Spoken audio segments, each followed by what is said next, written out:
Hey everybody, I will address the fact that I haven't been uploading later in the video after I'm done the main lesson. But first, I want to talk about formulas I use in my life to do more and make decisions.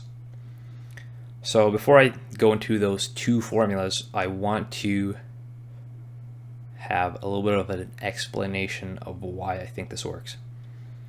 So I believe that humans have a internal governor in their brain, basically. If you don't know what a governor is, it's basically a part in an engine that lets an engine run at the optimal level.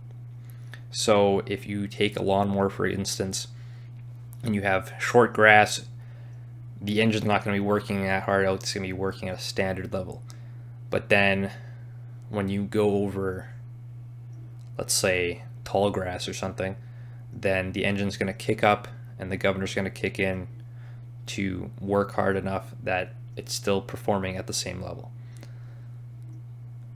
I believe humans are in a similar way to where we want to take the least effort possible, and that's why I believe that people don't really make good decisions. It's because we want to take the easiest route.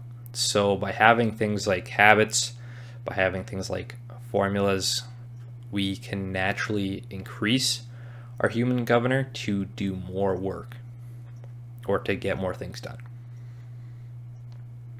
So the first formula is the one I've been probably using the most recently. It is often organized in questions. I should say that for both of these. And it is it okay to be average? So I usually use this at the gym a lot. I'll formulate the question like, using the formula, is it okay to be average? Do I do another set of bench or squat or bicep curls or whatever the heck it is, right? And 100% of the time, it is if it is okay to be average. No, it's not okay to be average because I want to be better than average. Therefore, I should be doing more and I should be trying harder. So I should do another set of bench or whatever exercise, right?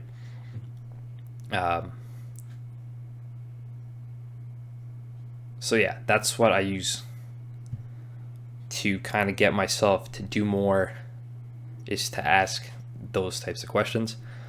I will say these formulas have two faults, and the first is you have to ask yourself the question a lot.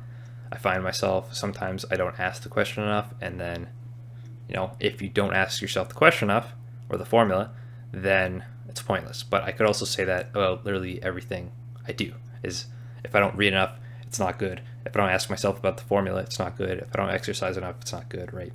But the point still stands. The second thing is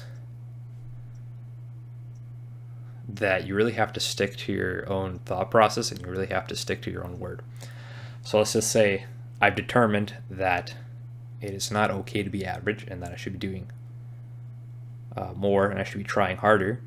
Then I should be doing that. But if I don't do that, then I don't take the formula seriously enough to the point where it doesn't hold any weight or any value to my life, right?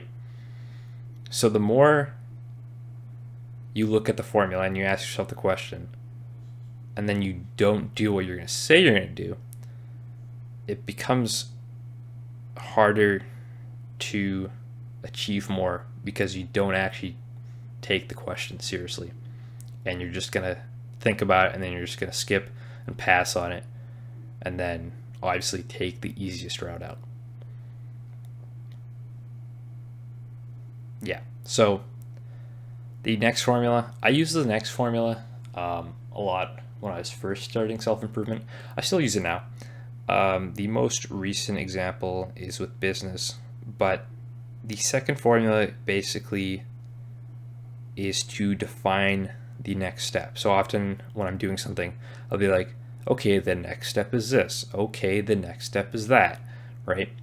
And so, for some context, I said I want to start a business when I was probably like 17 or 16 years old. I'm almost 20 now. Doesn't look good, okay? Will admit that. But recently, I've been using the formula to help myself start a business. So, I have two problems. And the first is the fear of the unknown and the avoidance of projects that are really big and that seem daunting, right? So I used the second formula to essentially break down something that is daunting and something that I don't know a lot about. For example, business. I don't know a lot about business. I don't know what I'm doing. But I look at business and I'm like, okay, what are the individual steps that help me start a business? So I can say the first step is to register an NR number, which is basically a name request. And then with that name request, the next step is to open a bank account. And the next step is to have a business card so I can look professional, or I can get a phone number. The next step might be make a business email, or the next step might be to now actually go to the pet store and offer them the fish I have. For context, I breed aquarium fish, so that's the business I want to start. Is I breed aquarium fish, and I'll probably go into that, and I'll probably do aquarium maintenance just because I don't even know what it is anymore. I think it's like 7 or 8 years of aquarium experience. So I'm not recommending that you start an aquarium business, but I'm saying I have a lot of experience and I know a lot about that to the point where it's like one of my only skills. So that's why I want to start businesses in. But yeah, so the first formula is it okay to be average? No, it's not.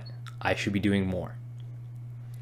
The second formula is, how do I take this big project and break it down into smaller steps so I can actually achieve these things that seem daunting?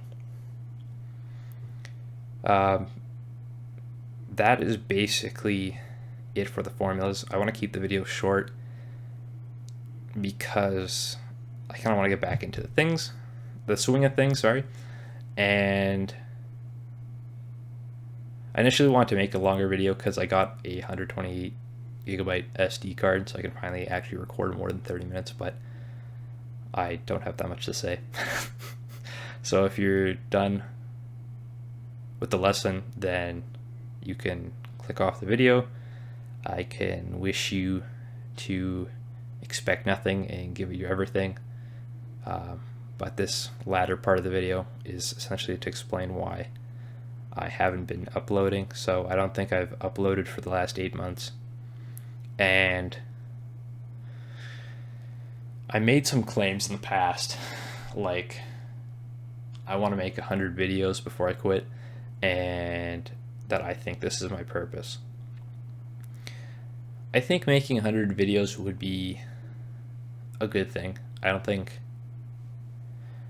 It's not that I necessarily want to stop making these types of videos, because I'll always have ideas and ideologies that I think other people might find useful.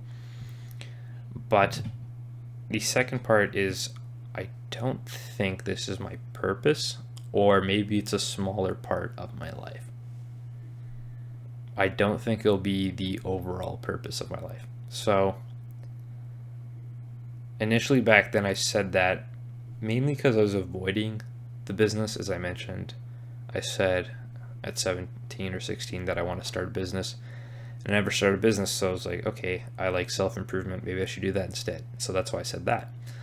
But I still think that I should get into the aquarium business and the fish breeding business of things. So I'm probably going to dedicate most of my time there.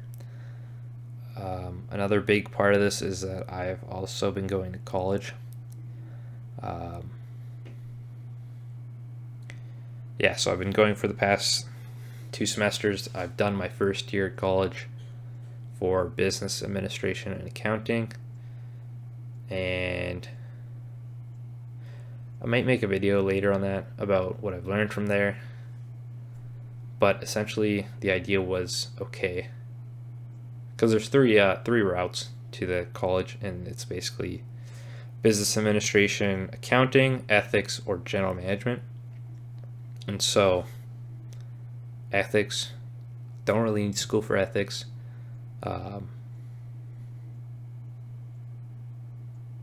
Or general management, I don't really want to say this, but it's basically like, if you get those diplomas or whatever, you're still gonna get a job at like McDonald's or whatever the heck. I'm not saying that's bad, I'm just saying, like, if you get those diplomas, it's not really gonna do anything for you. It's just fancy words on paper. And then the accounting route, which is the one I'm doing, you can actually become an accountant with that. So I would have to do another year at the college, and then I would have to go to like a bigger university. So problem is, I don't want to do accounting for the rest of my life. I don't want to be an accountant for 60 years of my life and then retire and then have, no money and whatnot, just because I think retirement is flawed. But that's a whole nother video.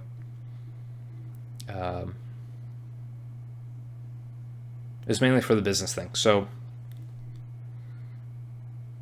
yeah, main point, I'm in school full time. Probably why I'm not making a lot of videos. Also, if I have time, probably going to spend it on the business instead. That's pretty much it. If you've made it this far, thanks for watching. Appreciate you. I know only like 20% of my people watch this far. You're real ones. Yeah. I wish you the best, bud. See ya. Bye.